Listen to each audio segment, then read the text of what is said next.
sunny ways, my friends. Sunny ways. You sneaky. You're running as an outsider. I am an outsider. We have recently switched to drinking water bottles out of when we have water bottles out of plastic. Away from plastic towards paper, like drink box water bottles. So that well, Lottie frickin' God! You're ready to fight, aren't you? I can feel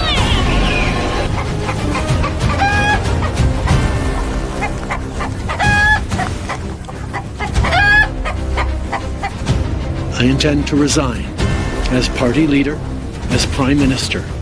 Is this true? Yes, it's true. This man has no dick. Guess what? I got a fever.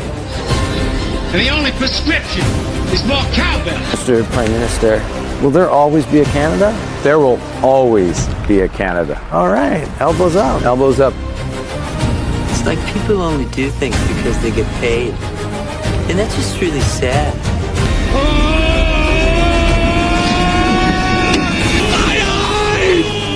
So the answer to that is to stop being stupid.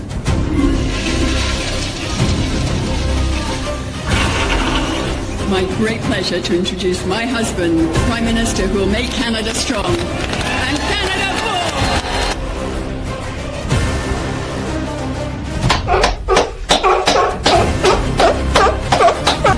I can't do it. We'll do it live. We'll do it live! I'll write it and we'll do it live! Thank you. It will be an honor to continue to fight for you and to be a champion of your cause as we go forward. Let's fucking go. Ladies and gentlemen, let's get ready to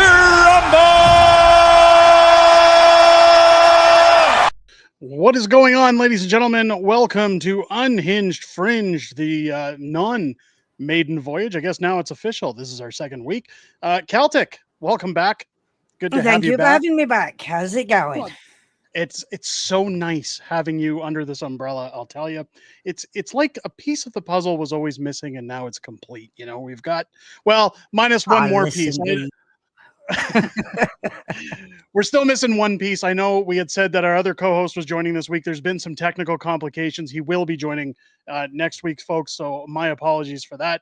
I'm not sure. I think YouTube's behind on the notifications tonight because 3 videos dropped today. They only send out 3 notifications, folks. So hit the thumbs up if you haven't yet, so people are aware that we're live, that we're doing a show. Let's see if we can get people in here. We got a lot to talk about tonight, don't we? A lot. Where to begin? It's going to be crazy. I'm going to allow for some people to get in here. Let's do a weekly roll call. Hey, Let's see if we can get somebody from every province in this amazing country in the chat. Let's see how many American viewers we've got in the chat tonight. We'll try to get to as many as we can. Let's get it going. Hang on. Somebody says blame Canada Post for the problems. We got Carol and Gerald joining us from Calgary, Alberta. We got Lynn coming in from Calgary. We've got Ryan joining us from Ontario as well. We've got Jacques from Koopas Casing, Ontario.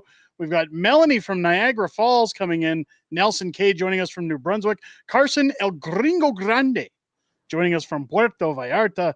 Welcome in. We got Ingrid joining us with her husband Charlie from Okotoks, Alberta. We love you too. Welcome in. It's great to have you guys back here. We got Jason joining us from Rocky Mountain House in good old Alberta. We've got Gerard Scott joining us from Newfoundland. Oh, we love our Newfies, hey?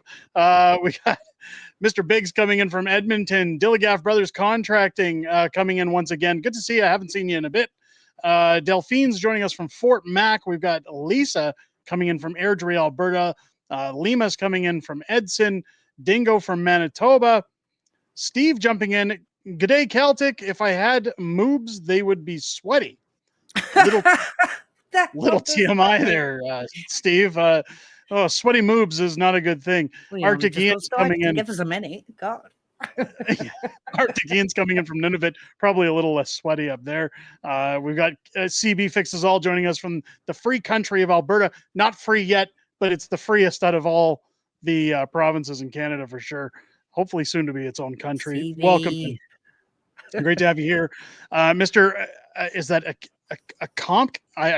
Or Mr. Aka MKK, as he puts, Costa Rica, joining us. Welcome in. Wow, that's really far out. Great to have you in here. We got Kathy coming in from Calgary. Charles coming from Montana.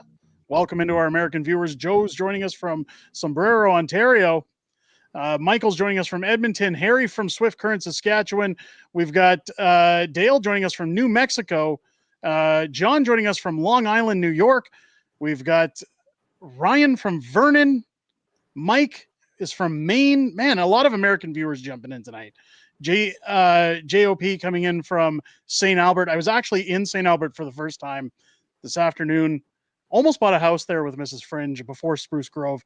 Gorgeous town, I got to say. Absolutely gorgeous. Tina's joining us from Manitoba. Snow coming in from Saskatoon. Saskatchewan, eh? George joining us from Toronto. Guys, I got to get caught up in the chat. We got to get to the stream. People have piled in. We've got people coming in. Hit those thumbs up, folks. Let's see how many likes we can get on the stream tonight. It's important. Again, multiple videos dropped today, so YouTube's going to be a little bit behind. Mike Freedom Honey coming in to remind us to vote OSB. Absolutely crazy. OSB is giving Pierre a run for his money, but I am going to that after party if it wins. Wouldn't that be an amazing party, Mike? I hope you're keeping that OSB sign when it's all said and done.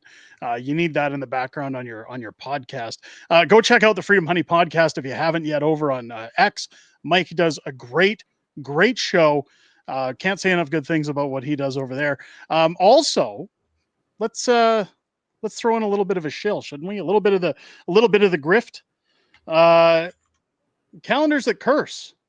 Mike's amazing wife Sherry and I have put together a collaboration. In fact, a good portion is going to local food banks.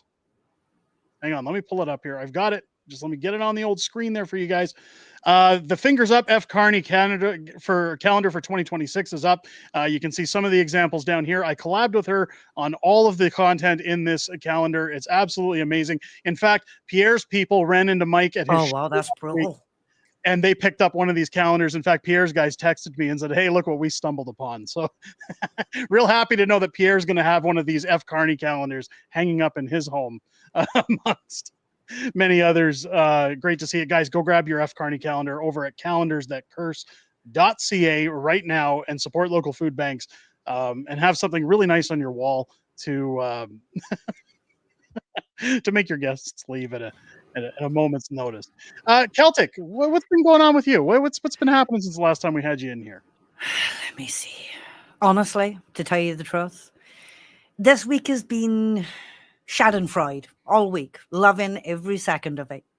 The SNAP benefits in the US, all the changes there. So there's this collection of videos floating around online of people talking about they've got 6 kids and it's a taxpayer's job to pay for their kids and pay for their meals. Also, it's a lot like Canada. Yeah, but the SNAP benefits have changed. So it cuts to a video later on where they're weeping and talking about how the SNAP benefits have got taken away and now they have to work if they want benefits.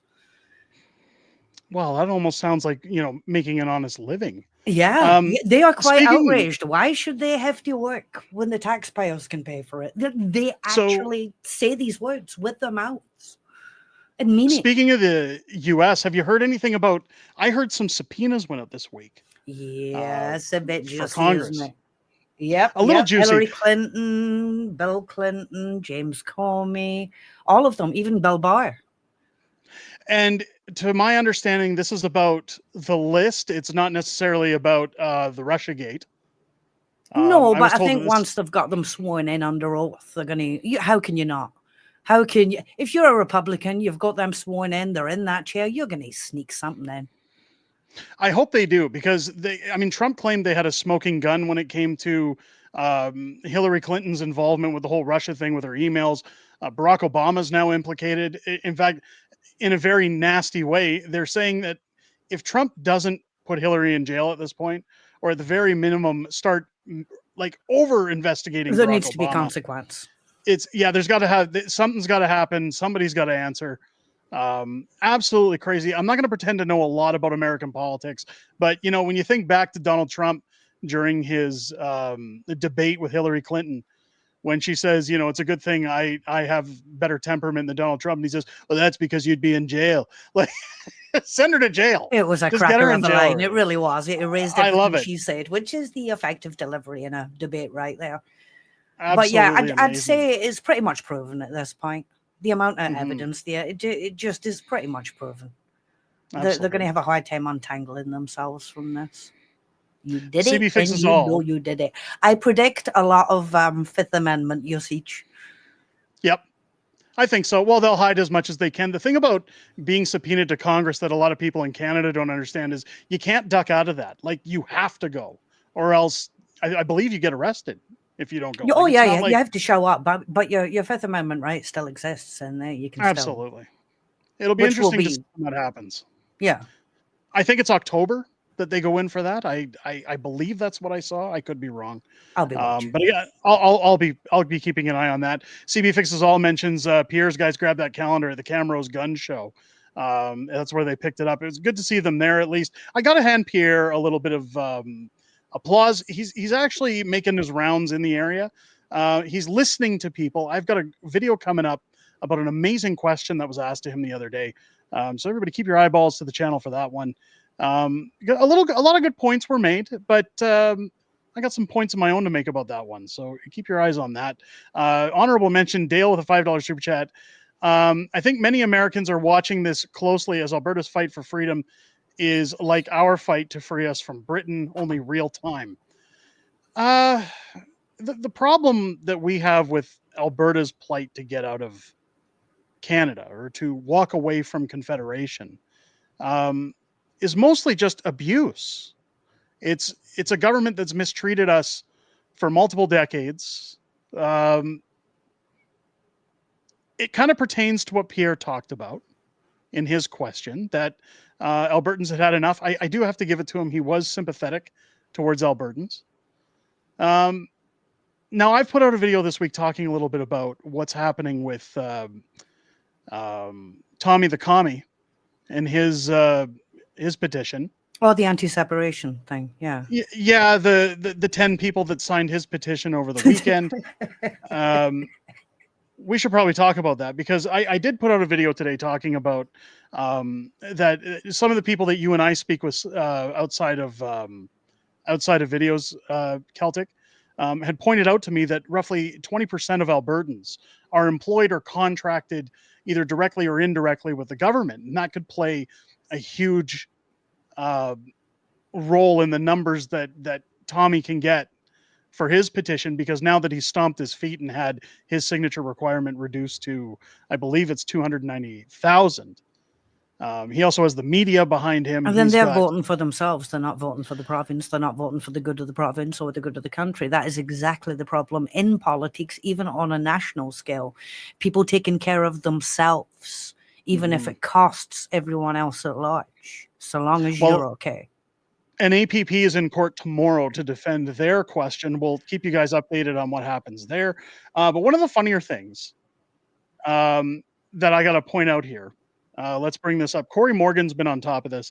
Tom Lakazik's first Facebook page for his petition effort fell apart because its members went after Alberta flags. If you remember, we were talking about this before on Friday's stream. Again, I had another video out this week talking about how I love to read it. the woke mob went to remove Alberta flags from grocery stores. In fact, one of my viewers contacted one of the stores. I've got the audio logs from that phone call. Maybe we'll play that on Friday night's show. But Corey Morgan goes out to say here, Lakazik's first Facebook page for his petition fell apart because its members went after Alberta flags. Fabio then renamed his campaign page from 2014 into a new petition page, and they are already infighting. It's beautiful. Now, again, I can't click on the link because I'm banned from Facebook. But it's funny because he's got a follow-up here showing Tom Lukaszyk's Facebook group They will has put always itself... eat themselves, always Well, eat themselves, because they're not that's what it there for shows the here. cause, they're there for themselves. And whatever cause they need to get behind to further themselves, they'll temporarily go with that cause. But it will every single time fall apart in exactly the same manner. So he put here that the group a couple of days ago put itself on a 3-day timeout since shit hit the fan when it was discovered their members were targeting the display of Alberta flags. And then he puts, they're going to get 300 signatures in 90 days. Yeah, right. And you can see down here, the group has temporarily paused for 72 hours. I mean, what's funny is we've done the math and they need to hit 3,200 signatures or 3,300 roughly per day between now and the deadline in order to make their quota. Now, there is going to be dirty pool. There is going to be shenanigans. We already know this. However, hopefully Elections Alberta does its due diligence in verifying the signatures and verifying that these are registered Albertans. Jeffrey Rath was the first to comment on this, saying they got hundreds, in quote, hundreds of signatures in 2 days, according to Gil McGowan, short of the 3,300 signatures a day that they need. What do you expect from a phony petition being run for the sole purpose of preventing your fellow citizens from voting on a constitutionally binding question? God forbid the people should have a say, yeah? It's one of the things that I actually tweeted out to Gil McGowan. I asked him, like, if you're so convinced that Alberta wants to stay, if Tommy the Commie is convinced that Albertans don't want to go anywhere, why don't you just let us do the vote? Why don't you just let us go and ask the question? If you're so sure, Alberta doesn't want to go, and you'll have your answer. But anytime they do this, and people say this all the time, that if they're censoring you, if they go against you, if they target you, you're doing the right thing, and they're scared. I mean, what's your take on that? 100%, absolutely right. They do it absolutely 100%. If the people really truly wanted this, they would be pushing for a vote. The whole reason they're resisting as hard as they are is because they know when the people speak, they're not going to like what they have to say. One of the things that worry me the most about what's going on right now is the fact that, like, again, I do with this video, I do about Pierre. In fact, well, we'll talk about it. I'm not going to blow the video open. Let's talk about it. Pierre was asked a question at an open town hall or whatever they call it about separation, and I want to get eyes on this because I'll give him credit where credit is due.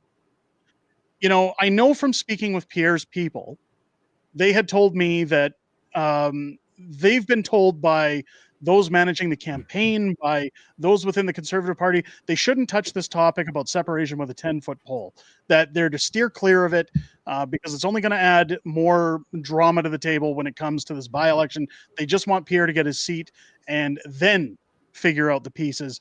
But Pierre actually took it on, and while a lot of it is word salad, he does need to take it on, though. I mean, the people he's hoping to represent, this is a major concern for them. This is the core topic right now. You can't dance around what is the most important thing going on in Alberta right now and say that you want to represent the people of Alberta. So, well, and again, his answer man's going here, to say something.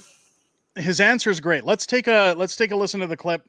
And then we won't play the entire 3 minutes, almost 4 minutes of the clip here. But let's play a small portion of it, just so people get a idea of what Pierre was talking about, and then we'll talk about it. Yeah. What would you say to someone like me who was a young family and seeing more hope in the idea of the landlocked Western Canada than a never-ending Liberal government? The Liberal government owns the media, they run the universities, they have no shame or integrity. It feels like the game is rigged and that the East will always decide their fate. Why should Alberta and Saskatchewan stay? That's a very question. A very fair question. I frankly understand the frustration that people feel. The Liberals in Ottawa have told the West to pay up and shut up. They've attacked Alberta and Saskatchewan's biggest industries of agriculture, oil and gas, to name a few. And they have transferred massive wealth out of this region. So all of those concerns are legitimate. The question is, how do we deal with it? I believe the answer is in building alliances with like-minded Canadians across the country. So, for example, Alberta and Saskatchewan should lock arms with Newfoundland, which wants to repeal C-69 so that it can double its oil production. Newfoundland got off equalization by producing offshore oil. Now they want to do gas. We should lock arms with them to do that. You have the First Nations communities along with the British Columbia coast that want to build at least a half dozen LNG liquefaction plants to take Alberta's gas, liquefy it, put it on a ship, send it off to 2.5 billion customers in Asia, and get $14 for a million metric British thermal units instead of $3. That would bring home tens of billions of dollars of wealth for our people across the oil and gas regions of this country. We should team up with the people in the Greater Toronto area who want to see a massive crackdown on crime by toughening up the criminal justice system. So I'm going to cut it off there because Pierre basically starts getting into a lot of the things he's already talking about on his campaigns in terms of the crime, in terms of homes being affordable. But one of the things he brings up there that I think is important that we at least discuss. First, I love that he acknowledges it's a fair question. You know, a lot of people in the chat, I see them saying he couldn't answer. He doesn't actually answer it, does he? Well, he does answer it. He does to a certain extent. But his answer is, let's not separate. Let's instead team up with these other provinces and become really prosperous again. But in the meantime, you're still attached to Canada. And if the Liberals are in charge on the national level, then that's just more money for them to take from those provinces. It's not just about being able to have the gas and have the resources and do everything else. The people in these provinces feel, and I specify that because I hope Alberta doesn't separate. I really do. I get why they want to. I entirely see the side of it. They're not going to settle for, how about we don't separate, manage to make more money, and then, because people know the Liberals are just going to have more money to take from you. They want to be able to keep what they're going to get. It's funny because one of the things I mentioned in my video that's coming out about this is that the one thing that's not mentioned that would make Albertans happy. And this is where, you know, I sympathize with what Pierre's doing because you have Danielle Smith who cannot, we talked about this last week, she cannot just come out and say, I'm moving for Alberta independence without a mandate. So she has to kind of walk the line. She has to play the part. She has to try and bring in diplomacy. Pierre kind of is doing the same thing here to an extent because he can't talk about transfer payments. He can't talk about the things Albertans want to end with welfare states like Quebec that take all the money and then say, well, we're not going to do anything to help you. Because if a politician goes to Ottawa and says, I'm going to campaign on ending transfer payments, or I'm going to campaign on putting more senators west in Western Canada so that, you know, the vote matters more out there. We're going to do electoral reform. It's career suicide. It would end Pierre's career worse than his polling numbers are already showing currently with Mark Carney's honeymoon stage. So this is his honeymoon stage, really? Well, they're saying it is based on the 65 and over voters. Brian Lilly was talking about it the other day. People are still celebrating them, I think. Well, as long as you're playing the Trump card, it seems like people just say, oh, he can't do any wrong. Everything he's doing is wonderful. It's all Donald Trump's fault. So I understand why Pierre can't say certain things when he's answering this question. That might make people a little mad who think that he's dancing around. I know people say Pierre was brought into Alberta to distract and pull away from Alberta independence.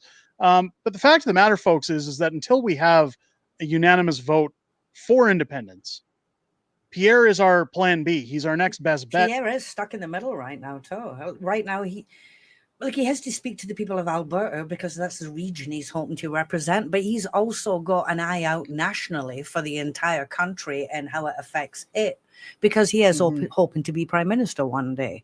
You need to focus on the job you're going to be doing next, which is Alberta. You need to tackle this head on. I realize you have to show some diplomacy because of that national scale picture. You have to keep it aside, but that's not your priority right now. I think people would appreciate the honesty. People were very let down after the last election. I mean, Pierre Poilievre's response to it was kind of weak. People want to support them. We want them to do well. We want to get behind them, but we need something to get behind. Yeah. I think part of the problem that I see as an Albertan, after looking at Alberta Prosperity's value of freedom, is when you look at the dollars and cents, you follow the money. Unless Pierre were to say, we're going to open up the trade that Carney's not doing, we're going to put through the pipelines that nobody's doing. Let's talk about a never deal. Like, it'll never happen, but in a perfect world where he could, and say, we're going to do all the deals, we're going to give everything that Alberta needs. We're also going to end the transfer payments and bring in electoral reform. I still think that there's nothing the federal government, whether it's Pierre, whether it's Carney, whether it's anybody else, financially could offer the West in terms of benefit that is greater than what they stand to gain from independence. And that's the biggest problem, is that you have a government, no matter who's in charge, coming and saying, look, we want you to stay because we're enjoying the money that you give us. Just please don't leave, because we're going to lose out on all that good money and you're just going to get to keep it. How do you form an argument telling people to stay when that's what's at stake? And added to that, like, you've also got Europe breathing down your neck. There's also that Alberta does not want to be part of the European Union. They do not. Absolutely not. And that's you like, Carney's already given you a little flash inside the curtain there, a little peek. That's what he's chasing. That's what he wants. That's the furthest thing from what Alberta want, and it's only going to create more resistance and honestly more encouragement to separate. If your choices are going to end up being Europe or the US, who's going with Europe? It's funny you mentioned the European Union, because Alberta Secession comes in with the tweet saying, Alberta, these manipulated, paid for, and compromised polls are conducted to influence public opinion. This is our federal government at work. Canada's broken. Polling Canada puts out, should Canada seriously consider initiating a formal process to join the European Union? There's been countless articles showing that we are 46%. I don't believe that for 1 second.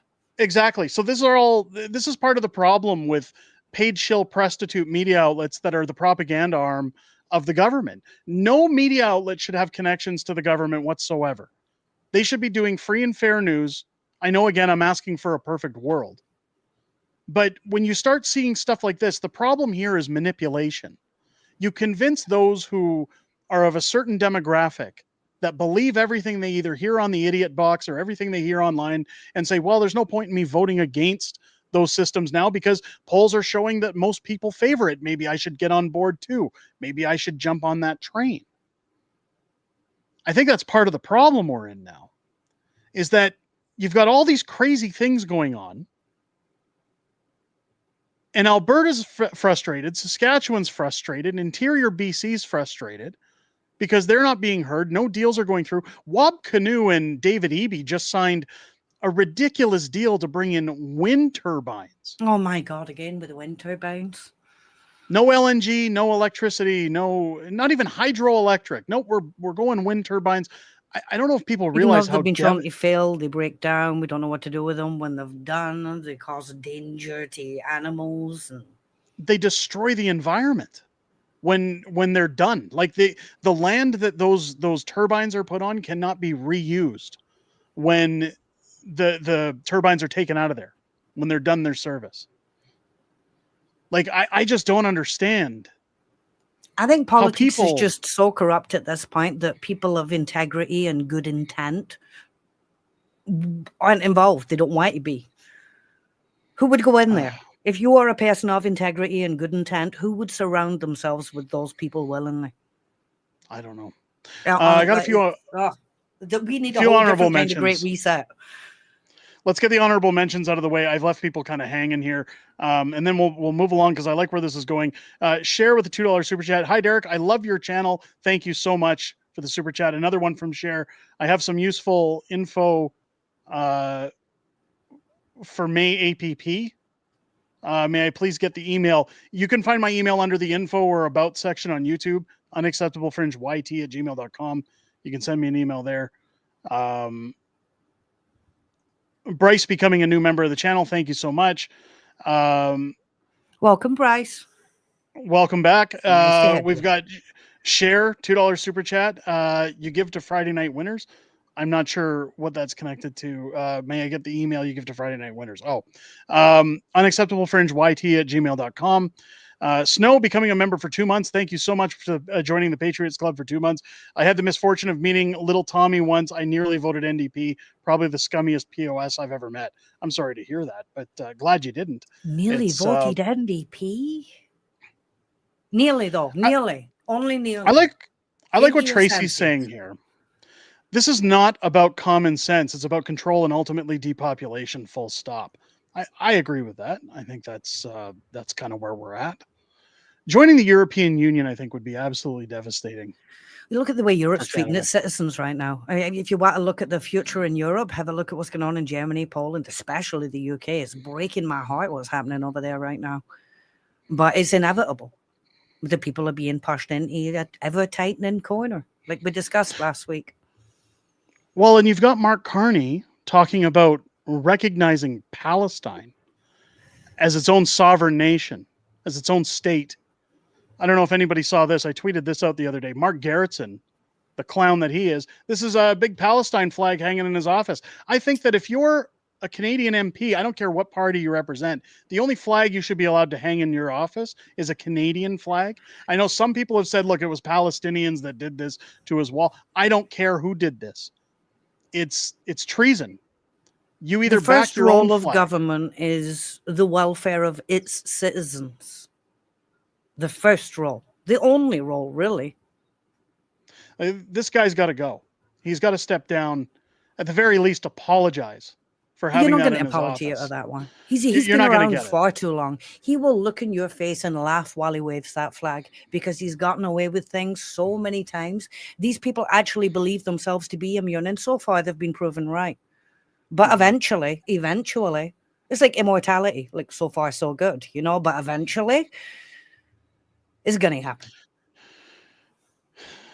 It really worries me where our government's headed. You've got everything that's happening is a distraction. And I think I triggered some people today because I talked about Brian Lilly's latest comments when he was talking about Mark Carney, how he stays in power, how the scandals go on, how that, you know, essentially I ask it in all my videos. Why do we put up with this? Why are we allowing it? Well, he says that when you look at the statistics, and I actually pulled up a National Post article that showed it's the over 65 crowd in the small pockets of Ontario where the control is at its most, in places like Brampton, Toronto, Windsor, Hamilton, where the vote really matters in terms of You know who what? Those controls guys the aren't watching country. YouTube videos. They're not watching any sort of independent media. Everything they look at, they're going to get their news from the front page of Bing. They're going to be watching CNN. They're going to be watching MSNBC, CBC, Global. And what's funny is a lot of my viewers in the comments were saying, well, I'm 65 or I'm 72. I didn't vote for this clown. How can you say those things? It's like, look, I made it very clear in that video. We're talking about liberal voters that believe what the mainstream tells them, that suck up what, well, my friend voted this guy, I vote this guy. The biggest card that Mark Carney has to scale through the next 4 years unscathed is Donald Trump. Every time something happens, it's blame Donald Trump. In fact, statistics are showing that the majority of his supporters right now that would give him a majority government if an election was called tomorrow, Pierre's only polling at 20-something%. What the hell happened? Well, it's the 65 and over crowd that have TDS. They don't like Donald Trump. Because they're not watching independent media, because you're getting your news from CBC, because you're getting one side constantly with a little, like a glimpse at the other side, but then the statement that that's ridiculous and a conspiracy theory, so we should move on because they are unfounded. But the biggest problem is they're allowing... They legitimize the message that the liberals are pushing. Well, they think that the American president has some kind of control over what happens in Canada. Like, him being president affects us. Donald Trump has no power in Canada. Like, sure, he can put in tariffs or he can, cause trade deals or things like, but he doesn't have any weight on what we decide to run for policies. So I don't understand why so many people are triggered that, oh, well, Donald's in office and Mark Carney's going to fight him. Give me a break. He hasn't done anything but bend over so far. And yet they're still so wrapped up in Trump derangement syndrome that anytime Mark Carney fails ridiculously, If it's they pat not him on the Trump, back and Doug, say he's doing a good job. if it's not Trump, it's going to be something else. There's always been something. It's like how Justin Trudeau spent 10 years blaming Harper for everything. There will always be some way it's not their fault, it's somebody else's fault. They'll never take any sort of responsibility for any negative effects because there's always somebody to blame. Always. Well, what Brian Lilly was saying, and I do believe part of this when you think about the 65 and over crowd, especially in more expensive areas in places like Toronto, or even Brampton or Windsor, or though again, I'm talking about high per capita regions where the vote is most effective for who runs the country, because that's what these statistics were focusing on, and that I think it was over 40-something% of 65 and over support Liberals die hard because of Donald Trump. What he says is that the reason, the scandals, the reason, the conflicts of interest, all that stuff has no weighing effect on that age group is because the problems that are affecting Canadians today aren't their problems. They don't have a mortgage. In fact, a lot of the properties they would have bought 20, 30, 40 years ago have now doubled, tripled, or quadrupled in value. They have tons of equity. So they don't struggle with things like carbon tax. They don't struggle with grocery costs. They Isn't have it amazing when investments. you find out how much these politicians are worth? When you look up net worth, and when you compare it to what they actually get paid, it's sickening. Well, you think about what's going on with Nancy Pelosi and insider trading, and you look at, Mark Carney claiming I have a blind trust. Well, you still know where your investments are. Like, he said it flat out before he became prime minister. Policy pushes profits. He knows what he's doing. And in fact, before the election, you had Rebel News interviewing people in Nepean. And there was one guy who was smug in there saying, well, I'm voting for Carney because I have shares in Brookfield. Like, that's where I'm saying, like, some of these folks don't care what Carney does because it's benefiting them. So they don't have the struggle of paying rent. They don't have to buy their first home. They don't worry about crime because they live in reasonably nice neighborhoods, multi-million-dollar homes. So Mark Carney can essentially do whatever he wants, while the younger demographic is more leaning towards conservative, although their votes don't really matter, again, because of our election process. So it's really crazy to think about where things are going and where things may go from here, because I think we're really on the precipice of something, of anarchy.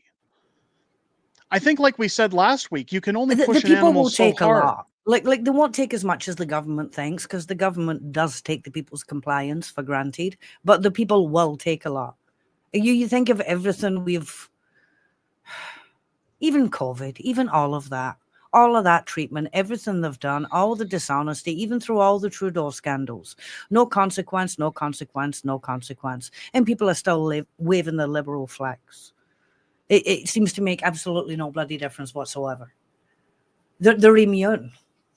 Drives me nuts. Carney see, I used to look at Trudeau and think, could anybody possibly be as ignorant as this man? And apparently, yes, they can. To the plight of regular people and what regular people are going through is not that you don't see, it's that you have no interest in seeing. You won't even take that minute to take a look and survey what has happened as a result of what you've done. You don't even care enough to do that. And as for the boomers, well, they've kind of secured their place in life. They don't have, like you said, they don't have the same concerns. It concerns me that what we're seeing is that nothing is changing. Not even, you would think with Trudeau losing out so bad that he had to resign and that Mark Carney had to step in order to put a fresh coat of paint on the Liberals. Do you think he could? Maybe. Do you think what? Sorry. I just wonder, do you actually think they could have pulled it off? I think they could have pulled it off. Cheeky. I think they could have pulled it off. They could have pulled off Trudeau winning. They easily could have. The problem is, I think that when you look at the average lifespan of a politician, usually 10 years is around when they want a significant change. When people say time to do a switch, regardless of policy, I think people get a little bit of I think they've accumulated enough mistakes by then that they get people are actually tired. aware that you suck. For the it first seems to little be the while, you norm. can explain them away and you don't suck so much. But after 10 years, you've accumulated that many mistakes that, well, Well, we're and well aware that you suck politicians by get now. comfortable, and people kind of get enough of the antics, and they want a fresh approach, I guess, to their politics.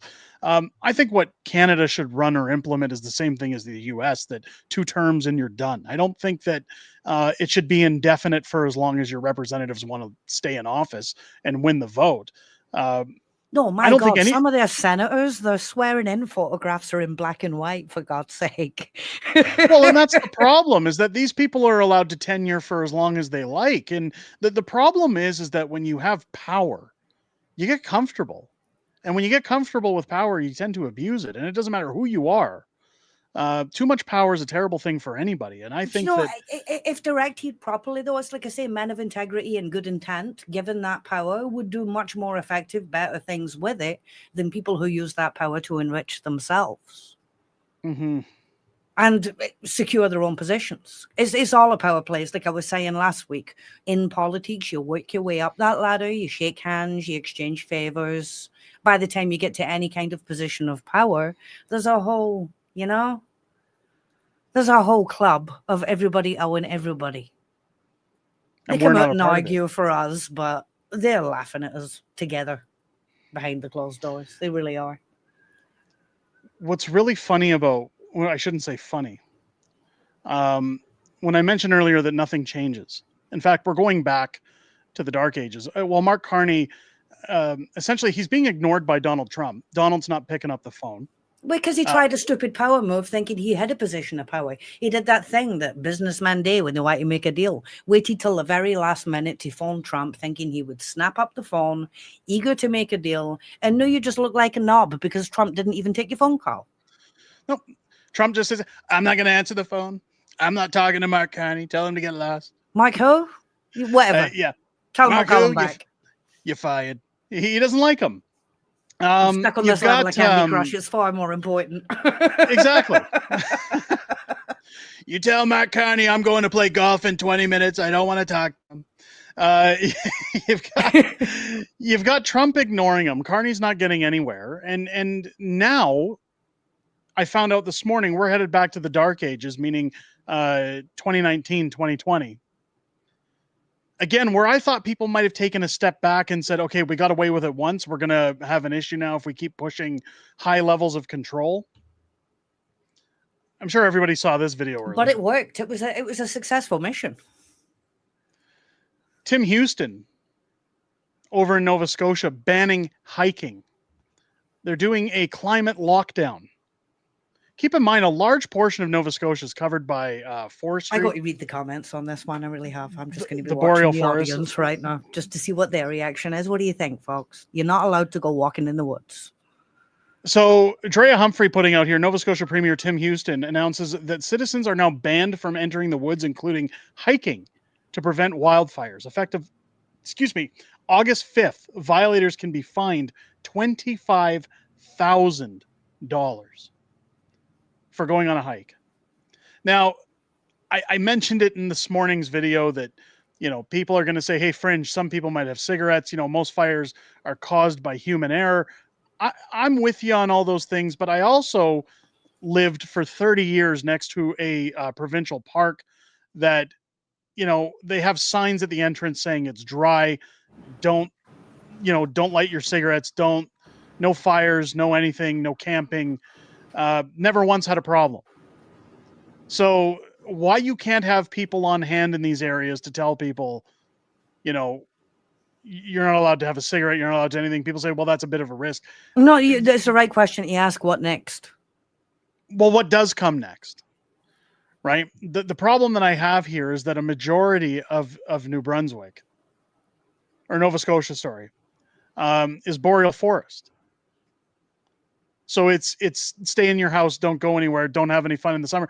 Calgary tried this with the water last year when they limited everybody's water use throughout the summer and said, well, we didn't do the maintenance on a pipe. We've got all this water that's leaking on a main break. We can't have people using their sprinklers, Was their Toronto pools. not talking about a water tax at one point? They were going to tax the rain. Yeah. I know Calgary's whole thing was you can't use water, even though their reservoir was at the highest it had ever been. There was no reason to limit water the way they did. It took the entire summer for them to get it back. Surprise, surprise. Did they It's really all want about any of control. these things, or are they just training us to be obedient? Well, that's what I'm worried about here. You've got Tim Houston coming out. Let's play the clip, and then we'll get into this, because the clip speaks for itself. Just the lunacy that's going on across our country. Effective 4 p.m. today, we're telling Nova Scotians, stay out of the woods. We are restricting travel and activities that really aren't necessary for most of us. Hiking, camping, fishing, and the use of vehicles in the woods are not permitted. Trail systems through woods are off limits. Camping is allowed, but only in official campgrounds. The fine for So there's one thing I have a problem with. Camping is allowed, but only in official campgrounds. Are those ones run by the government? What constitutes an official campground? I might be out of touch on that one. But obviously they're not going to allow you to have campfires there, right? My wife had a good point earlier when she said, what happens to homeless people that are in those areas that maybe live in tents, because they can't afford to live anywhere else? Are you going to give them a $25,000 fine? I said, well, at the very least, they're going to get 3 meals a day in a nice caged room. Improvement. Right? Like, hang on. I'm going to just let him wrap up here, and then we'll continue. Violating any of these bans is the same as the fine for the ban on burning, $25,000. And if you're a smoker, for God's sakes, be mindful of where you're butting your butt out. If you don't, and you cause a fire, we will hold you accountable. So what does this mean if you have a home or cottage surrounded by a wooded area? We strongly encourage you to stay out of those woods, regardless of where they are. Please don't do anything that could unnecessarily put you, your family, or your neighbors at risk. This situation sucks. Summer is one of the best times in Nova Scotia, and we all look forward to getting outdoors and enjoying our scenic beauty that surrounds us. I get that, and I'm right there with you as Nova Scotians. But you can still go to the beach. In fact, that's a great place to be on these hot, dry days. Just no bonfires. Do you hear the shakiness in his voice? He knows he's going to get in shit for this. He knows that people are going to lose their minds. If your backyard has too many trees, you're not allowed in it. Well, and you hear the rhetoric. The problem that I have with this, I don't want to make it sound like I'm being unrealistic to what they're asking for in terms of fire prevention, but they know that what they're asking for here is far above and beyond what should be required. Because when you look at what happened in Jasper, when they were warned that it was a tinderbox and the government did nothing about it, how much of what could go up in Nova Scotia is dead wood, dead trees, materials the government hasn't taken upon themselves to remove from those areas? Because they stopped clearing areas they should have been clearing. Basic fire prevention methods that should have been taken and were historically taken were prevented by people who wanted to save some sort of tree frog or the rhetoric that cricket, he's using when he says, if you live near a wooded area, don't go outside, stay in with your family, for God's sakes. Think about putting your family at risk, your friends at risk. Doesn't that sound like the coof all over again? Don't be selfish. Don't put people at risk unnecessarily. Well, then comes the Don't leave your vilification of home. anybody out there. That's when you become. They'll think of a nice catchy name for you, like the horse paster thing. I saw it in the comments, and I also said it in my video today. Who are these experts? He says it's we've listened to the experts. Who are the experts? How come they never get named when they're doing these things? How come they never say so-and-so at the Environmental Office for Fire Protection or whatever, whoever they're taking the advice from? Who are the experts who are telling the premier? How come we have no politician in any position that is able to do the job for which they ran? Able to fulfill the tasks that are the role of their job? Not one of them can. When every single one of them has a whole team of consultants behind them. It would be nice to just put people in these jobs that can do the jobs, instead of that job now costing 5 times as much, because now we have to hire 4 consultants to do the work that you're clearly incapable of doing. And did he even look at the paperwork? Maybe that's why his voice is shaky. Maybe this is the first time he's reading it. It's very possible. He knows damn well that he's in shit, that people are coming for his job at this point. People are going to be furious. Because, again, a large portion of Nova Scotia is covered by wooded areas. And people are now being told, we're controlling where you're going again. Where the government has no business telling you where you can and can't go, who you can talk to, what you should put in your body. Mobility is in the Charter of Rights, that freedom Absolutely of mobility. It is. And what if you, for example, what if you live in a certain area and you had to go through a wooded area on, say, like a bicycle to get to work because you can't afford gas? Or you don't want to pay for transit. You're supposed to now fork over the money to use public transit because you can't go through the woods to take a shortcut to work anymore. I know it's a silly point, but it really makes me beg the question of the slow encroachment of freedoms. I hear the question you're asking. I hear, yeah, and you're not wrong. You're not wrong. You've got your eye on the right thing, because it's very rarely about what they say it's about. I think Tracy, we are being trained to be held tighter and tighter and tighter and more restricted in what we can and can't do. And then next it will be the cameras up to make sure people aren't doing what they shouldn't be doing. Well, we'll get into that. Tracy chimes in, Derek, keeping us off the land and controlled in our 15-minute cities is well in play. In Nanaimo, BC, the local paper already published the monitoring phase. God, I don't want to hear that. It's funny that we mentioned that, and you mentioned, how long before they're keeping an eye on things. They've already released this. The 1-800 snitch line is already up and running. Gives you a warm and funny feeling, doesn't it? Line. Report violations. Here's the number. If you live in Nova Scotia. He was walking his dog. I saw somebody walking across the street. You remember when they were arresting kids from playing hockey in Calgary during the COOF? Here comes, I saw somebody, like you said, walking their dog in the woods. So if Houston's going to say, well, I feel for you guys, I'm with you. They're determined to get us to not care one bit about each other. Like any real sense of community, everything they do stamps out that. It really does. It was one of the things that really shocked the hell out of me during the pandemic was how quickly people turned on each other. How fast people forgot their fellow man, and suddenly everybody was out to get each other. Oh, why is there a car outside your house? Who came over to your house today?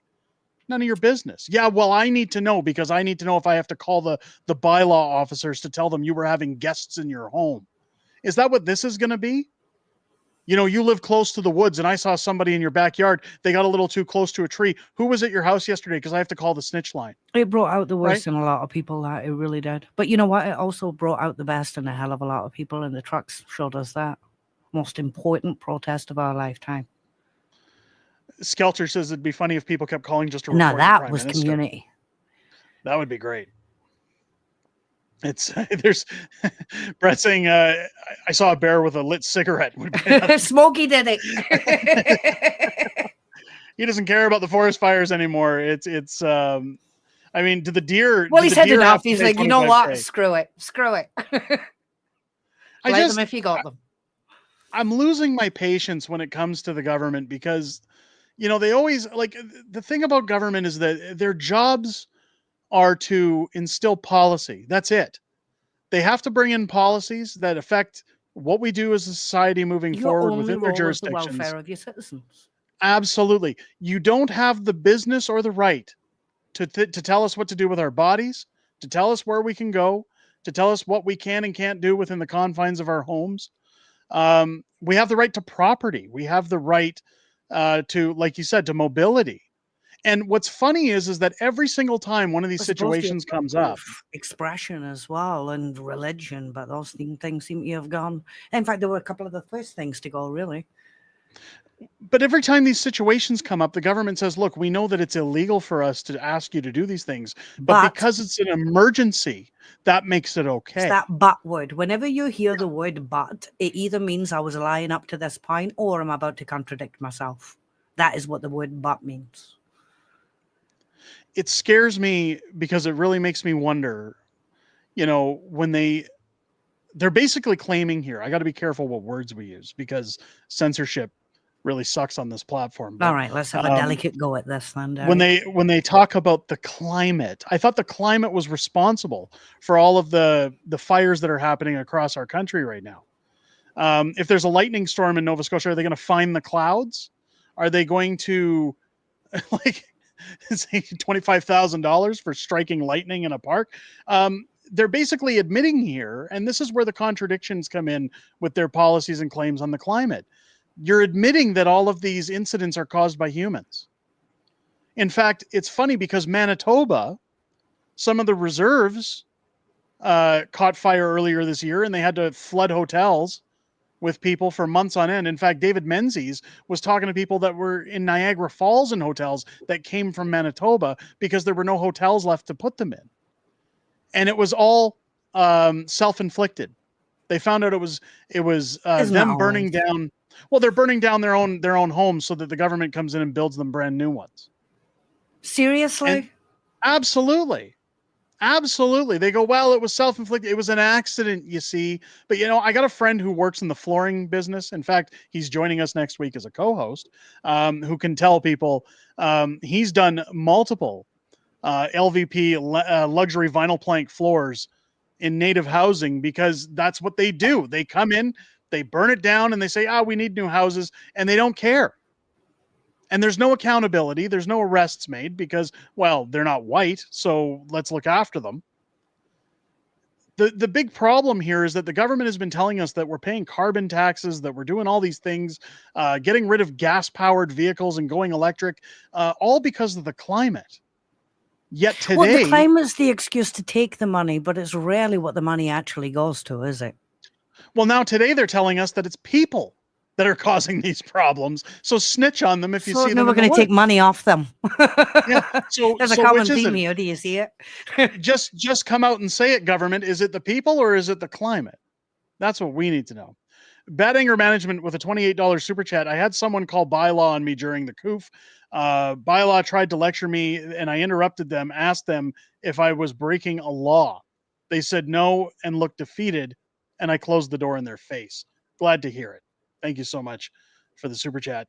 Marcus with a $5 super chat. I'm seriously sorry to tell you, but Canada is effed. Provinces should consider the possibility of asking for political asylum here in America. I wish we could. I wish we could ask for asylum. In all honesty, if it comes to the choice between joining with America and joining with with Europe, like honestly, America. I think most of Canada feels the same way. America. Like if independence in Alberta failed, I would love the opportunity to just pack my bags, go to the US and say, I'm from a country where I'm abused by my government. I wish to claim asylum. And they'd say, come on in. The reality is that it's so difficult to move to the United States. It would be impossible. You're talking about hundreds, well, not hundreds, but tens of thousands of dollars, months and months of lawyers, of paperwork, just trying to get over the border. I wish it were that simple, because I would take them up on that if they offered it. Maybe somebody likes the Fringe enough in the United States that they'll offer asylum. Who knows? Mike Freedom Honey with a $10 super chat. Derek, do we need to get a van, grab the dog, and drive around the riding in Battle River Crowfoot, solving election mysteries, stolen valor, fake candidates, dead candidates, shady business? Dead candidates? Well, if you look at the longest ballot, there was dead candidates. But, Mike's referring to Bonnie Critchley. Is the dead candidate? She's to me. Angry lesbian. Let me pull up what Mike has on her. Because apparently, so there's something weird going on when it comes to her valor as a battle-hardened Did she serve veteran. in the military or claim to serve in the military? Where is it? Mike's got it in here somewhere. I'm looking at... Okay. Lee Humphrey has it on here. Let's share Lee Humphrey's tale of Bonnie Critchley running in Battle River Crowfoot. So the media apparently said Bonnie is a battle-hardened vet. And she hasn't served. She did serve in Afghanistan, but she never saw action. She was apparently Well, let's get into it because I'm sure it explains it here. Stolen valor comes in many forms. Sometimes it's a person who never served pretending they did. I mean, here's a photo of her down here. Sometimes it's someone who served pretending they received medals they didn't deserve or embellishing their record. As a reservist, Miss Critchley did serve in Afghanistan. Sounds She a bit did like not, a Pete Buttigieg. So yeah. far. Well, so far it sounds like semantics. Now, I don't want to make that sound like I'm not pissed off if she's not correcting them, but she did serve in Afghanistan. She did not see combat and is as far away from being one of the first women to do so as you can get. Being proud and clear of what you did and did not do and allowing others to embellish your actual military service is critical to every veteran whose reputation matters to them. She should correct the record ASAP. Well, so when you again, elevate your role in that, you diminish everybody else's. So it lacks integrity and it lacks respect for the people who were getting shot at, frankly. Well, it says here, Battle River Crowfoot can vote for centrist Master Corporal Bonnie Critchley, a 22-year veteran and one of Canada's first women in combat in Afghanistan. She's gay. Apparently she's married to a man. Never. She buried far too many of friends under a Canadian flag to ever agree to separatism or vote for him, meaning Pierre. It's funny because I found out that she's not only who else is there though? I mean, well, Pierre Poilievre is who you've got on the Conservative side, because really, like, show me who else. Personally, I love Leslie Lewis. I think she's one of the best in there. I don't mind Michael Barrett or Larry Brock. I think one of them could run it. I just don't know if they have the staying power that Pierre has. The thing I like about Pierre is he's sharp as a tack. Like, anytime somebody throws a fastball his way, he's always quick on the draw. Yeah, but he's still got that used car salesman stickiness about him, you know? I'll be honest. There was that one video clip of him talking about what was happening in Battle River Crowfoot when he was interviewed on CBC, and the clip rolling around on the internet zoomed in on his smiling, greasy car salesman face for that interview, and I was just thinking, like, if I was on the set of that interview, I'd be going up to him after going, "Don't ever do that again. Don't ever smile like that again, please. It doesn't look good. It doesn't do you any favors." No, I agreed. It's sinister. Frankly, it really is. I've seen the movie Smile. The movie Smile. I want to go back to that video for a second with Pierre. Hang on, because I won't have audio if I don't bring it back in. We showed this video earlier in the stream for anybody who's late getting in, of Pierre answering a question about separation. This is one of the problems I have that I wish he would correct, at least with his loss was such a very wow. It's go ahead. Sorry. I'll turn the volume down so we can chat while it's on. I don't like I understand he's very well poised, but see how it's very robotic. How he's standing, how he's answering. Now, this is his assistant, Matthew, next to him. This is who I communicate with. Really nice guy. He looks a lot more relaxed than Pierre does. But this is what I would prefer. What I was going to say is this is what I would prefer Pierre look like. This, to me, seems like a kid giving a report at school. This is how it is, yeah. It's effortless because it is. It is the truth flows easy.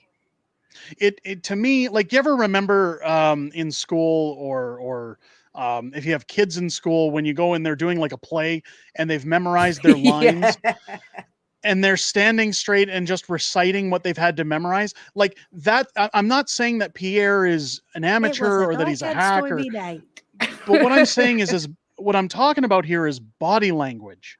Yeah. And what this portrays to people is that he's very robotic here. It sounds like a script, and it sounds like, hey, I memorized my report. Now, he didn't do that with this answer. I am going to point that out before. I can already hear people typing in the comments, how dare you? This isn't picking on him because he did answer the question the best way possible, I think, when asked about this.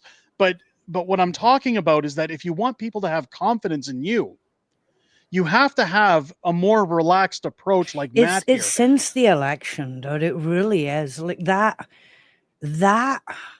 even lost his own seat. there's been this pattern since then when I have seen Pierre talking. He used to be smiles. He used to be relaxed. He used to be giving people high fives and connecting with people and chatting away. And there was a natural, easy rapport there.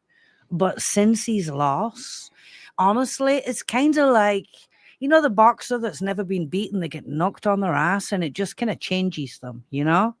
So Kathy brings up a point here. I knew it because Kathy's always, I love Kathy, but she always, chimes up when I mention Pierre. Don't talk with your hands. Don't talk with your hands in your pocket. What the heck do you want?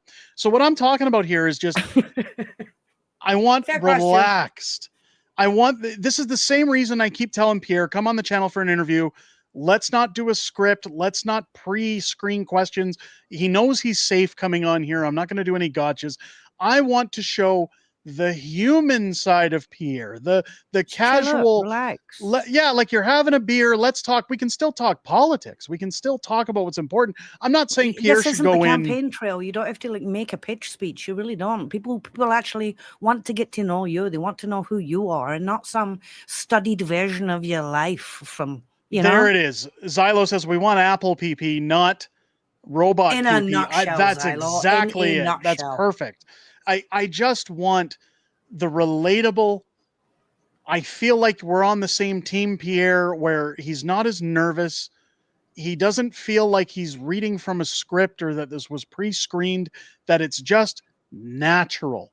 I don't want to feel like, I think so too. And I think I really would have hated to be in his campaign office on election night. Oh, as soon as they saw things turning for Mark Carney, I bet you the room went completely dead silent.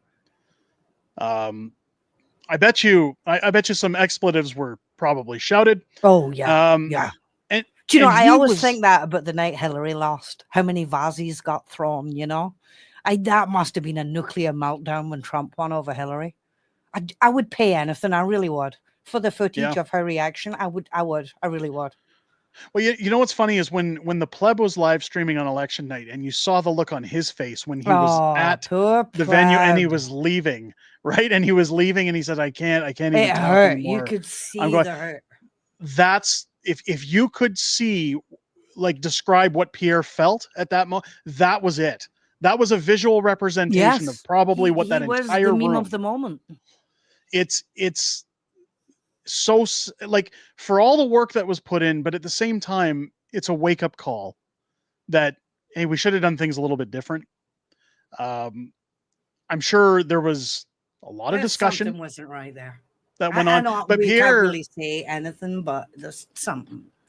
But he was quiet for a few days before he even came out and said something. Oh, absolutely. His bathrobe and crying into his cornflakes. I don't know if it was that bad, but trust me, it was that bad. I guarantee it. He's only human. We're only human. The biggest thing is that, and again, Matthew does a great job with Pierre on the campaign trail. Sebastian, his other assistant, does a great job with him as well. I think that what they need to do is whoever is in charge of this robotic look, the scripted over and over same things, let Pierre run the show. You know, I think winning in Alberta will do him the world of good. He needs a little win to get his confidence back. If he can get this riding in Alberta, it'll do him the world of good. He'll be able to stand up then. He'll be able to be in Parliament. He'll be able to be in his comfort zone. And then he'll be able to go toe-to-toe with Carney, ask him questions and make him look like an idiot because he's not prepared with any answers. Pierre is very quick on his feet. He's awesome to watch in Parliament. And if he can I love watching him in Parliament. Oh, that's just it. If he can get there, then he's going to get the confidence back. That's his sparring ring right there. And he's not been able to spar in how long? I hope that that's the case. I think that's my biggest fear, is that Pierre gets elected and then it goes back to, like, if he goes, are we talking about Jenny Byrne here? She's moved to advisor. I'm assuming that's what's being talked about. So we're not picking on Pierre here. We're in Rocky 3 right now. You know, yeah, what we want to see. Yeah, we just want to see the comeback. And I think my fear is that whoever's in charge says, okay, we won the by-election, so let's stay on this path. Let's get back to the same old talking points, the slogans, I really hope it doesn't go back that way, because people saw right through that. They didn't like it. You need to cut it with that shit, frankly. You really it's got to stop. This is the time for people a are ready rebrand. for authenticity, and this is part of the price. Another thing, honestly, I think Trump has shown us that you get to be a human being. You get to be human, and they'll love you for it. It's one of the things that Preston Manning asked me to do with Pierre when I launched How the Prime Minister Stole Freedom, when he said, I want you to work with the guy on we were going to do like one of his video ads, like the one where he was having breakfast with Justin Trudeau. They wanted me to write a sketch alongside Pierre, or use How the Prime Minister Stole Freedom in a sketch to make a funny ad. And I said, well, that sounds great. But, you know, for the longest time, we kept going back and forth as to how it would be implemented, how it was going to work. And then all of a sudden his team changed course and said, it's not really within our best interest. And that's fine that they wanted to do it that way. I'm not, you know, salty over that. They had a campaign to run. But one of the things that Preston Manning wanted us to do was capture Pierre's humoristic side, his human side. I think they did a great job with the Apple thing. In fact, when Pierre was talking at the Stampede this year and made the joke ad about he did Carney, with his wife and his daughter that hit the nerve right there. It was great. I thought that when he did the joke about Mark Carney with the pancakes while he was talking to the Stampede about flip-flopping, I immediately texted Matthew and said, whoever wrote that joke for Pierre, raise their pay. That's the stuff we need. And he said, you know, what's funny? Pierre winged that one. Nobody wrote it for him. And I said, well, then let the man cook. Let him run with that stuff. It's like the whole, like, this is what people thing, want. isn't it? It's, you gotta let him run out the gate. You got to let him manage himself sometimes, and you got to let him feel the wind, feel the moment. The Apple thing was non-scripted, and look at it, it became one of the most viral moments for Pierre. He's quick-witted. He reminds me a lot of Spider-Man in the comics. You know, Spider-Man always had the quips, the snappy comebacks. Pierre reminds me of that no matter what somebody throws at him, he's got the very quick comebacks, and they dig. That's what made me fall in love with him as a politician from day one, to say that's the guy who should be running for prime minister. I want to see more of that when he comes back to the House of Commons in September. You know what, I from hope his that's what we get. perspective, though, I mean, his loss, I mean, he's going to be questioning a lot about the campaign, a lot about how he presented himself. There's probably some sort of mini identity crisis going on there, because the struggle to find what works, because what he really believed was working didn't work. So he's kind of in a no man's land of who to be right now. And honestly, I think the people are ready for him to just be himself. I hope that's what we see. I hope that's what we get.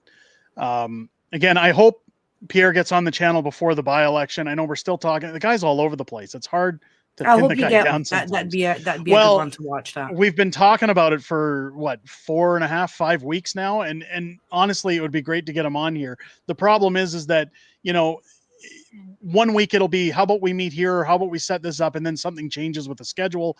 You can't make it happen, and then it's okay, well, now let's do it in half an hour, and maybe I'm out of the house. Like, they asked for a sit down at one point last week, and I had my kids at swimming lessons, but it was their only open spot, and they said, well, if you've got the time, let's do it now. So it's just the way it happens in politics, especially when he's the leader of a party, or potential. You need to get yourself better organized than that.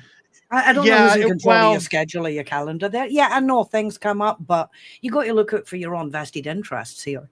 And it's this kind of media, you don't want to mess them around too much. You really don't. Well, I understand that sometimes they get that open slot, and it's like, hey, can we cram this in? Are you available? So I'd like to accommodate those things, but there's sometimes where I've said, hey, are you guys available here? And they're not either. So we'll work on it. Yeah, we'll try and get you should chase an actual appointment. I need a time and a day. Come on. Well, don't and be shy. once we get that booked, I'm hoping we're very close. But I got to hand it to them. They've been very good while in Battle River. I think Pierre gets a lot of flack for what he's doing there. The one thing I keep reminding people, he's born and raised Albertan. Like, I know people say he's parachuted in. He doesn't care. I saw somebody commenting on social media the other day, is he going to wear the cowboy hat and the belt buckle when he goes back to Parliament Hill? Or is it just, you know, for show, like a Trudeau costume?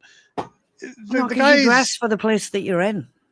if there's one thing I can say about Pierre from the time that I've talked to him, the times that I've actually heard him off script, it's that he actually gives a shit about this country.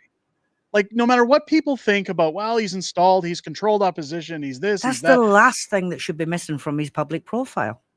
I can tell you right now, the guy cares immensely.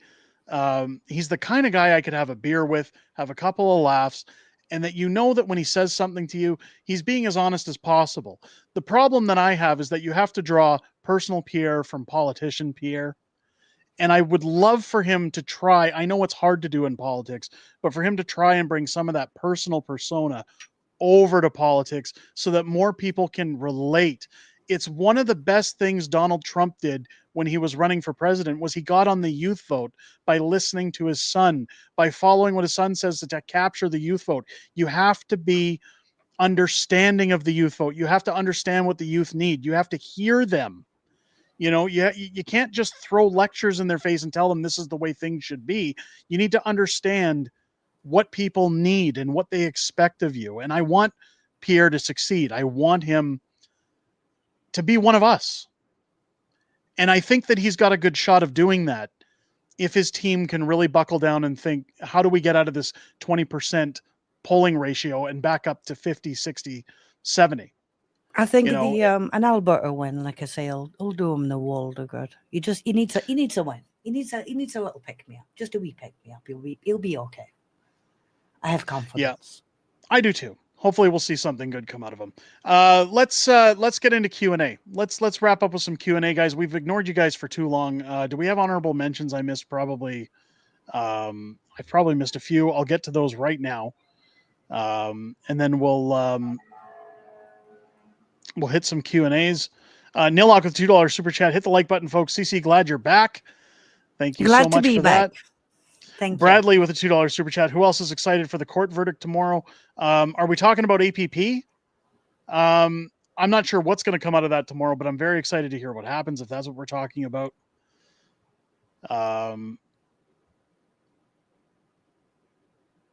Throw your questions in for Q&A, guys. Why aren't there more likes? Probably because we weren't doing a giveaway tonight. The problem is we can't do a giveaway every stream or else it kind of defeats the purpose of joining the Patriots Club. Maybe we'll do a stream next week to celebrate Matt joining us as our permanent co-host as well. We'll do something along those lines. Where we got? I thought I saw a question pop in there. Or no. Dirk Zink, unlike Bonnie Critchley, Pierre had no cowboy hat on at the debate and no strap-on devices. I didn't spot any strap-on devices. Not that I was actually looking, but eyes up. I don't know what to say here. Do we really not have anything for the Q&A? Does anybody know about bunch, I guess? Does anybody know about Freeland's drug regiment, or is she just crazy? I don't know. What's your vibe on Freeland, Celtic? Do you think whatever a drug regimen is, it isn't working? she needs to check her prescriptions and maybe see if she can get something else. You know, it's funny. There was a video going around about her being told off the other day, and I didn't cover it because I just thought that it's too easy when it comes. I think there's more trouble. Freeland is all the way gone. All the way gone. She drank all of the Kool-Aid. She didn't leave any for anybody else. She drank it all. Oh, wait, I was saying Freeland is crazy. I don't think anybody really cares about Freeland anymore now that she's not a deputy prime minister. It'll be interesting to see again. Keep in mind, folks, that Parliament only was in session. I believe it's transport minister, something along those lines. Previous position. I really wasn't paying much attention, I got to be honest, because they were only in for 17 days before going on holiday. So we really haven't seen any of the antics from a Mark Carney cabinet as of late. And again, with Pierre returning as the leader of the Conservatives, it'll be interesting to see what comes about in the House of Commons when everybody comes back in a few weeks. Again, we'll be live streaming question period on this channel Monday through Thursday. So you'll have a new place to come and watch that at. If he can get into Prime Minister's question time, you watch the turnaround on Poilievre. You watch. He needs it. Well, not if OSB has anything to say about it. OSB. Phil asking, Fringe, did you see the Jim Acosta AI interview? It was so creepy. I did Entirely not. inappropriate. Inappropriate, frankly, disgusting. Is it that bad? That he's I haven't seen interviewing it. somebody who died. It's an AI version of one of the parkland victims that he's interviewing. It's in such bad taste. Bad taste. That's terrible. And it sounded like a robot, frankly. You didn't even do him the justice of trying to put a bit of humanity into the voice there. Add some pauses, something. Take a bit of time. You didn't even put in an effort for the boy, whose memory you just abused to try and sell your gun control point. It was disgusting. I don't know who we're referring to. Is that guy who doesn't know anything about the gun laws still in charge of that part of the government? Always. The liberal. What's his name? Yeah, the guy. Yes, he is. I forgot his name already because that's how significant he is. Always. It's always the guy who knows nothing about the thing that he's being put in charge of.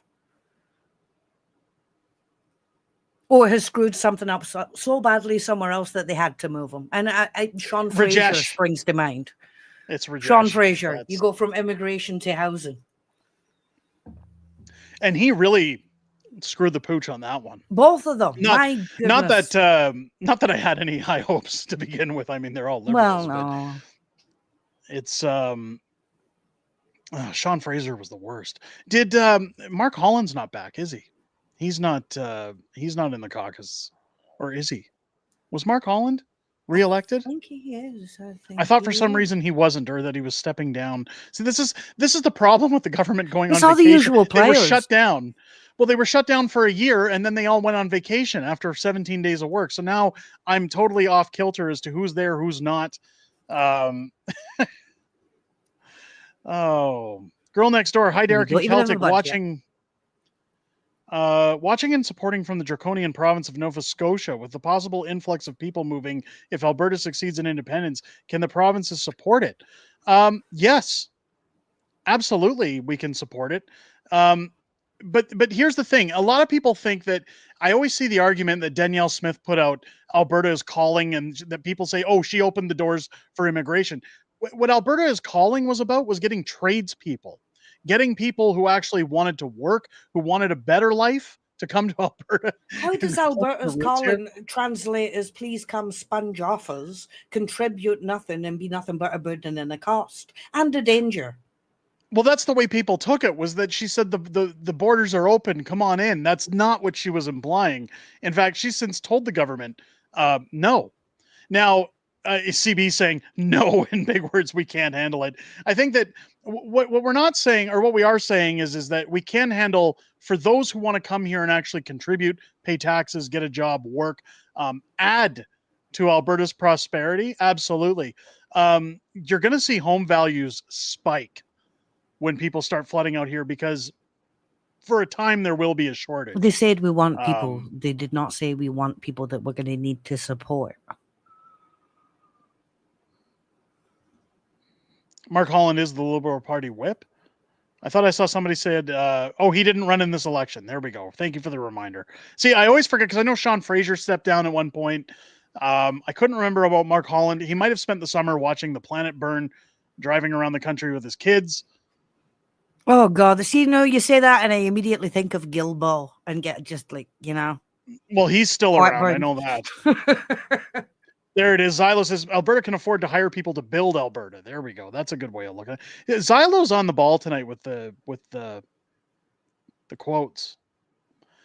Dirk saying, love to Celtic. Wish I was as calm as her. I wish we all do. Or I think we all wish we were. I certainly do. I don't have the things temperance are what they are, and how we feel about it has very little bearing on the situation at all. It's best to just take a step back and try and see the whole big picture and focus on whatever comes next. Not to butt my nose into the politics of another country, but I'm not Melanie Jolie. But American politics is getting boring. We're just arresting Democrats lately. Arresting Democrats is not boring. I take offense to that. That's not boring. That's awesome. I find it highly entertaining. Peter Griffin would come in and be like, oh my God, that's awesome. I think it's amazing. Arrest more Democrats. Arrest them all. More. And where's all that police brutality they keep talking about? I haven't seen any. So disappointed. Dirk saying Holland is one of the only idiots not rehired by Carney. By the way, I heard he's in deep depression yet again. Well, he looks unbathed. I know that's a personal comment and it really shouldn't matter, but it just is always what always struck me with him. Like, if I woke up and looked like Mark Holland, I'd probably be depressed too. Especially if I had to virtue signal the way he does. Those bow ties and the sneakers, I couldn't do it. Couldn't do it. Aaron Morrison, $2 super chat. Listen, Ingrid and I got a fever. A fever? I don't know about that. Guess what? I got a fever. And the only prescription is more cowbell. Oh my God, Boston Dottie says you do the best Peter Griffin. Thank you. I appreciate it. I like his Trump. You like the Donald? I like the Donald. I also like the Scottish one you did earlier for the. Oh right, you Jimmy. Let's get going. What are you doing? The Let's Austin get to Powers movie. Oh, sexy man. It's funny because my dad's from Glasgow, and whenever he had family come over to visit when I was a kid growing up, like usually family would come out annually, whether it was uncles, aunts, my grandmother, and they'd stay for like 6 weeks because you don't fly overseas to stay for, a weekend. So they'd stay for like 4 to 6 weeks. And by the time they'd go home, like the accent was in full effect in the house because you spend so much time around them that anytime I'd talk to my dad, he could hear some of it coming out and he'd say, "Are you mocking my heritage?" And I'm like, "No." And he goes, "Well, why are you talking like that then?" And it's like, I think I've just been around them too long that it's starting to catch a little bit. It's almost contagious. But there's certain accents that I think really are contagious. A lot of the time, just in my day-to-day, people will start talking back to me with the accent. I've learned not to get offended by it. They're not trying to be offensive. If anything, take it as a compliment. They clearly want you to sound like that. So it can't be too bad. It's funny with my old man because... If I can take a minute to get my complaint out here, I will say, when you immigrate to Canada, you have to take an English-speaking test. Mm-hmm. The cheeky bastards gave me 7 out of 10 for spoken English. No. I'm not over it. I am not Come over on. it. I'm not over it. 7 out of 10. It's funny because my old man, like you don't even hear his accent when he speaks anymore. Like he's dropped his Scottish accent. Like he can do full on English. But then as soon as he's drinking or family shows up, it's like Jekyll and Hyde. Like he'll take a beer and then he's like, "All right, son, let's go to the pub. Let's get going." Like it doesn't quit for the whole night. And then he'll wake up the next day with a hangover and the English is back. Right. And then, family shows up and he doesn't stop talking with the accent until they leave. He's trying to make it easy for everybody else. He's toning it down and clearing it up for people that he's talking to. And then he realizes he doesn't have to when he talks to family. I know when I talk to my sister, sometimes we'll have like an hour-long phone call, and then for the rest of the week, people can barely understand me because I forget. I forget to retune it. Reaper's asking, how do you feel about the Epstein files? I think it is all one big intelligence-sponsored blackmail operation, and I think anything of any import will not be revealed to us, the public. I think that, I've talked about it before and said that I think the reason that it's not being revealed because, if anybody had dirt on Trump, they can't bring it out because there's dirt on their side too. I think everybody's in. I know I sound like a broken record, but I said people went to the Diddy gang of dirty buggers. You've all been at it, so we can't. The people went to the Diddy parties and they knew what was going on there. Nobody said anything until Sean got caught. Same thing happened with Harvey Weinstein. It's the same thing with Epstein. Everybody knew what was going on. They just didn't say anything. Now they're all silent. Arrest them all. That's what I want. I want to see arrests. The decadence of power, The only way to fully experience your power is to use it, enforce it. That's the only time you actually get to enjoy it. These people go to further and further extremes just to see how far they can go and become bored by things that would make us ill, literally throw up, vomit, sick. Well, and probably need therapy. It's going to get really interesting. It's going to get really interesting with these summons to Congress for the Clintons, as well as Comey and everybody else to see what happens there. Again, I'm not expecting anything because, if you watch what happened with the Diddy trial, nothing came out of it, right? It was a nothing burger. He's still crying for bail, though, isn't he? And not getting it. I am enjoying that. But there was no, smoking gun. There was Rico fell apart, so he gets to keep his fortune. He gets to keep everything he's amassed. So yeah, absolutely. I think we'll see something similar with the Clintons. If anybody thinks Hillary's going to go to jail, if anything, she should over the whole Russia thing. You know what? The best we're going to get is to see, frankly, that bitch sitting there looking uncomfortable, getting asked questions she doesn't want to answer and squirming in that seat. That's what we're going to have to settle for. And you know what? Pour my wine and I will take it. And I saw somebody mentioning it in the comments too. If Trump's on that list, arrest him too. Arrest them all. Arrest them all.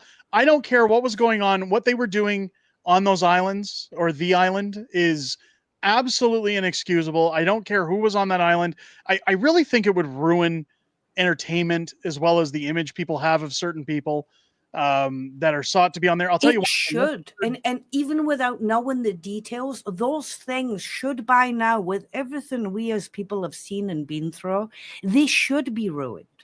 Why are we still sponsoring these industries that we know are corrupt as hell and sickening things that they're doing? TVD says Trump was cleared. That's fine if he was, but what I'm saying is there's no favoritism. If a name's on the list, prosecute. I like that he's suing the is it Wall Street Journal? No, Washington Times, I think. Or is it? He's suing a lot of people. For the letter that they say he wrote to Epstein that he says was not him. It's not with his the drawing of the letter. You full of shit. I told you I didn't write it, and you published it anyway. Yeah. So the problem when they keep talking about Trump is that even if it implicated the Democrats, I think that they would have tried to implicate Trump. Keep in mind, they raided his home. Like they really went at no stone unturned to try and villainize Trump. I think that if they could have linked this lady drawing birthday card thing, I think they would have done it if they had the opportunity. To see a president's home get raided like that was shocking. Now, do you know what? It does show that it can be done. They have set a precedent here, and Trump should certainly follow it. Well, if they ever release documents that show that Trump is implicated, I'll take this back. But if he's cleared, I think the one thing that I always sit with this is that anytime they blame him for these things or say that he's on that list or say that, I look at it the same as this Russia thing. How long did they say that he was colluding with Russia? And now it comes out, well, the whole thing was set up just to incriminate him, just as a distraction to hide Hillary's emails. So no, I don't buy it unless it actually comes out with his name on it. A manufactured report that was quoted by a newspaper, and then that quote in the newspaper used by intelligence agencies to legitimize the report as though that was independently found out by the newspaper, when it wasn't. Yeah. It was a result of reading the same report. So the report legitimized itself and then was used by the intelligence agencies to start spying on the Trump campaign. It doesn't shock me with Trump because, or it would shock me only because there's a lot of Canada who notorious. There's a lot of claims about Trump that have always been misproven, like his racism claims. There was a video that came out with a woman, a black woman who lived in Trump Tower, who was homeless.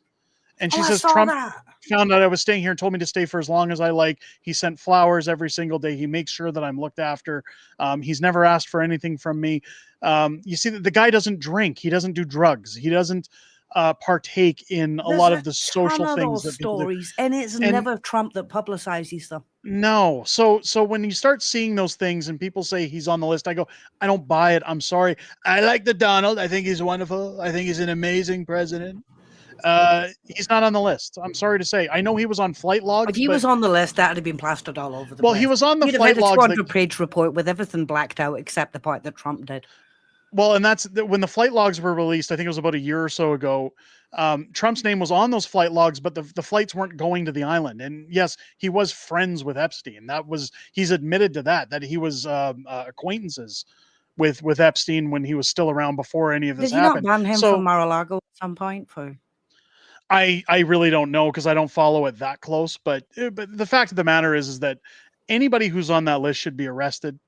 I'll tell you that as soon as I heard Tom Hanks was on that list, screw the list. I don't need a paper list. Let's have a look at the videotapes he was gathering.